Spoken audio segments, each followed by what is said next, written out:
Calculation হচ্ছে DC পাওয়ারের ক্ষেত্রে P সমান সমান কি পাওয়ার ভোল্টেজ গুণ কারেন্ট।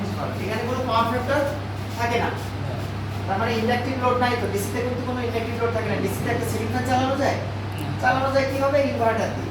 সেটা পরে এটাকে ডিসি করে। তাহলে ডিসি পাওয়ারের ক্ষেত্রে কারেন্ট এবং ভোল্টেজ দুটো গুণ করলেই কিন্তু পাওয়ার হচ্ছে। এখানে কোনো পাওয়ার ফ্যাক্টর আছে? সরাসরি কারেন্ট এবং ভোল্টেজ গুণ করলেই কিন্তু ডিসি পাওয়ারটা আমরা পাই। তার মানে আমরা যদি কখনো হয়তো আমরা যে গাণিতিকভাবে যে এগুলো ক্যালকুলেশনগুলো করি, যে লোড ক্যালকুলেশনের ক্ষেত্রে আমরা কিন্তু এই পাওয়ারকে ভোল্টেজ দিয়ে ভাগ দিলে কারেন্ট পাই, এই সূত্রে অ্যাপ্লাই করি খসড়া হিসাবের ক্ষেত্রে। কিন্তু যখন তুমি পরীক্ষা দিবা বা দেখা গেল যে গাণিতিকভাবে যখন অ্যাকচুয়াল ইয়ে বের করো, তখন কিন্তু অবশ্যই পাওয়ার ফ্যাক্টর টানতে হবে। কারণ পাওয়ার ফ্যাক্টর কিন্তু খুবই গুরুত্বপূর্ণ, আলোচনা বুঝতে পেরেছো? হ্যাঁ, পাওয়ার ফ্যাক্টর কিন্তু খুবই গুরুত্বপূর্ণ এবং পাওয়ার ফ্যাক্টরের কারণে ভোল্টেজ কিন্তু লো হয়, লাইনে লস হয় আমাদের সার্কিট সিস্টেম। তাহলে এসি পাওয়ার যদি আমরা সিঙ্গেল ফেজের পাওয়ার বের করি, সিঙ্গেল ফেজের পাওয়ারে আসবে P সমান সমান V গুণ I, এর সাথে আসবে এই cos থিটা। এই cos থিটাটা হচ্ছে PF। cos থিটা কিভাবে আসবে? এটা হচ্ছে কোণ হয় না, কোণের cos দিয়ে বের করা যায় একটা মান। cos sin cos আমরা পড়েছি না? তার মানে এখানে যদি আমরা এইভাবে না লিখি, এর সাথে কি আসবে? PF। তাহলে এসি পাওয়ারের ক্ষেত্রে অবশ্যই পাওয়ার ফ্যাক্টর আসছে, ডিসির ক্ষেত্রে কিন্তু পাওয়ার ফ্যাক্টর নাই। এসি পাওয়ারের ক্ষেত্রে, সিঙ্গেল ফেজ পাওয়ারের ক্ষেত্রে আমার আসবে কারেন্ট গুণ ভোল্টেজ গুণ পিএফ। হ্যাঁ, এই পাওয়ার ফ্যাক্টর কোনটা? যদি আমরা একটা মোটরের পাওয়ার বের করতে চাই তাহলে 0.8 ধরে করব। আবার যদি একটা নরমাল বাল্বের ইয়ে করতে চাই যে ডিসিতে, তাহলে সেখানে পাওয়ার ফ্যাক্টর হিসাবে আনতে হবে। আমরা যদি ইনফেজে থাকি, ইনফেজের ইউনিটিতে থাকা মানে মান একের সাথে যা করো না কেন একই হয়, মানে সেম। আচ্ছা, যখন থ্রি ফেজ পাওয়ারে আসবা তখন এই যে V গুণ I গুণ PF আসবে, এর সাথে অবশ্যই √3 গুণ হবে। তার মানে থ্রি ফেজের ক্ষেত্রে শুধু √3 আসবে। তাহলে তিন ক্যাটাগরি। ডিসি পাওয়ারের ক্ষেত্রে কারেন্ট ভোল্টেজ আসবে, পাওয়ার ফ্যাক্টর আসবে না। এসি পাওয়ার সিঙ্গেল ফেজের ক্ষেত্রে পাওয়ার ফ্যাক্টর আসবে, থ্রি ফেজের ক্ষেত্রে এই ফেজ তিনটার কারণে √3 আসবে। তাহলে তোমাকে যদি কখনো বলা হয় যে এটা থ্রি ফেজ মোটর, এটার পাওয়ার হিসাব করো, তুমি কি করবা? √3 দিবা, তার সাথে গুণ দিবা ভোল্টেজ, তার সাথে গুণ দিবা কারেন্ট, তার সাথে গুণ দিবা পাওয়ার ফ্যাক্টর। বুঝেছো?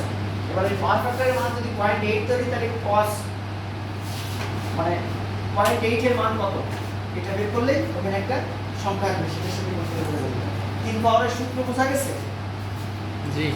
এবার হচ্ছে যে ইলেকট্রনিক্সের একজন জিজ্ঞেস করেছিলেন ওহমস ল। তুমি বলছিলে এবার, আরেকজন বলছিল ওহমস ল। ওহমস ল কি?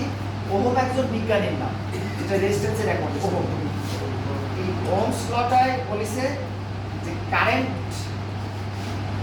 চলাচল করে, এর পিছনে দুইটা জিনিস কাজ করে এটাকে টলারেট করার জন্য। কি জিনিস দুইটা? একটা ভোল্টেজ অবশ্যই চাপ দেয়, তার মানে চাপ যত বেশি কারেন্ট প্রবাহিত হবে তত বেশি, চাপ যত কম কারেন্ট তত কম। তার মানে ভোল্টেজ বাড়ালে কারেন্ট বাড়ে, ভোল্টেজ কমালে কারেন্ট কমে যায়। এর সাথে আরেকটা জিনিস আছে, যাওয়ার পথে যে বাধাগুলো, রেজিস্ট্যান্স, রোধ। হ্যাঁ, তাহলে এই রোধের জন্য আমার কি হয়? যে তোমার কারেন্টও কম বেশি হয়, তাই না? এখন তুমি এই টোটাল সিস্টেমটাকে যদি একটা সিরিঞ্জের সাথে তুলনা করো, সিরিঞ্জ আছে না? সিরিঞ্জে আমরা পানি ভরা সিরিঞ্জ, সিরিঞ্জে পানিটা ভরে পিস্টনটা ধরে রেখেছি। এবার যদি তুমি পিস্টনে জোরে চাপ দাও, পানি খুব ফোর্সে বেরোয়। পিস্টনে যদি আস্তে চাপ দাও, পানি খুব স্লো বেরোয়। মনে হয় যে ভোল্টেজ, চাপটা মানে কি? ভোল্টেজ। এবার যদি মাথাটা আমি একটু আঙুল দিয়ে চেপে ধরি, যতই চাপি না কেন একটা বাধা, কারেন্ট কিন্তু বেশি প্রবাহিত হচ্ছে না। তার মানে আঙুল দিয়ে চাপে ধরি, সেটা হচ্ছে বাধা, রেজিস্ট্যান্স। তাহলে কারেন্ট, ভোল্টেজ এবং রেজিস্ট্যান্স, এই তিনটা সমন্বয় করে ওহমস একটা বিজ্ঞান, ওহম একটা ল তৈরি করেছে বা একটা সূত্র তৈরি করেছে, যেটাকে বলা হয় ওহমের সূত্র। এই ওহমের সূত্রটা বাংলায় বলা হয় যে কোনো পরিবাহীর মধ্য দিয়ে, ঠিক আছে, প্রবাহিত কারেন্ট ওর ভোল্টেজের সমানুপাতিক, মানে ভোল্টেজ বাড়ালে কারেন্ট বাড়ে, এটা সমানুপাতিক হারে বাড়ে হবে, তাহলে এটা সমানুপাতিক। কিন্তু ওইখানে যা বাড়াবো রেজিস্ট্যান্স, বাধা বাড়ালে কারেন্ট কমে যায়, বাধা কমালে কারেন্ট বেড়ে যায়, তার মানে রেজিস্ট্যান্সের উল্টা আনুপাতিক বা ব্যস্ত আনুপাতিক। এই ওহমস ল থেকে কিন্তু ডিসি পাওয়ারটা আসে। এই হচ্ছে ওহমস ল, বুঝা গেছে? তার মানে কোনো মানে নির্দিষ্ট তাপমাত্রায় হিট হতে হবে। আবার একবারে দেখবা যে তারের এই ঠান্ডা জায়গা দিয়ে কারেন্ট যতটুকু হতে হবে তোমার যখন হিট বেড়ে যাবে তখন তার রেজিস্ট্যান্স বেড়ে যাবে। চুলের উপরে তাপটা 90 ডিগ্রি, সেটাকে ওখানে লো ভোল্টেজ হচ্ছে, কারণ হিটের কারণে রেজিস্ট্যান্স বেড়ে যাবে। এখন নির্দিষ্ট বা স্বাভাবিক তাপমাত্রায় কোনো পরিবাহীর মতো কি প্রবাহিত কারেন্ট আই ও ভোল্টেজের সমানুপাতিক রেজিস্ট্যান্সের উল্টানুপাতিকভাবে ব্যস্ত করে। মানে ভোল্টেজ বাড়ালে কারেন্ট বাড়ে, ভোল্টেজ কমালে কারেন্ট বাড়ে। একইভাবে যেটা উল্টানুপাতিক সেখানে হচ্ছে তোমার রেজিস্ট্যান্স বাড়ালে কারেন্ট কমে যায়, রেজিস্ট্যান্স কমালে কারেন্ট বেড়ে যায়। এই জন্য আমরা দেখি যে সিলিং ফ্যানের মানে রেগুলেটরগুলো আমরা যখনই কমায় দিই তখন ওইখানে একটা বাধা বেড়ে যায়, আমরা বেশি কয়েল করি, ওই বাধা বেড়ে যাওয়ার কারণে ওখান থেকে কম কারেন্ট আসার কারণে ফ্যান আমরা কম করি, কারণ একটা ফ্যান ঘোরাতে তো কারেন্ট। যখন রেগুলেটর দিয়ে বাড়ায় দিয়ে একেবারে টোটাল রেজিস্ট্যান্স শূন্য করে দিই তখন আমরা ফুল স্পিডে করি, এবং যখন একটু মাঝামাঝি দিই তখন মিডিয়াম স্পিডে করি। এই হচ্ছে রেজিস্ট্যান্স বাড়ানোর পদ্ধতি। এখানে ওহমস ল কাজ করে, এবং ওহমস ল তো বেশি ডিসি সার্কিটে, এই ওহমস লটা ডিসি সার্কিটের ক্ষেত্রে প্রযোজ্য, কিন্তু এসি সার্কিটের ক্ষেত্রে ওহমস ল কোনো কাজ করে না বা প্রযোজ্য না। এই জন্য দেখবা যে ডিসি সার্কিটে পাওয়ার ফ্যাক্টর থাকে না। ডিসি সার্কিটের আরও একটা জিনিস বলি, সেটা হচ্ছে যে কোনো ট্রান্সফরমারে ডিসিতে কাজ করে না, কোনো মোটর বা ফ্যানে ডিসিতে কাজ করে না। এটার কারণ কি? কয়েকটা ইন্ডাকশন আছে, যেখানে ইন্ডাকটিভ বা কয়েল যেখানে আছে, যেখানে পরিবর্তন আছে, সেখানে কিন্তু ডিসি কাজ করে। কারণ ডিসি মিনিং হচ্ছে ডাইরেক্ট কারেন্ট, আর এসি মিনিং হচ্ছে অল্টারনেটিভ কারেন্ট। এটা পরিবর্তন হতে হতে এই জন্য কয়েলে কিন্তু পরিবর্তন হতে হবে। এই জন্য কয়েলে এসি ছাড়া কাছাকাছি যে কোনো কয়েল, যেটা কয়েল হোক, মোটর কয়েল হোক, সিঙ্গেল ফ্যাক্টর সবই তো বলতে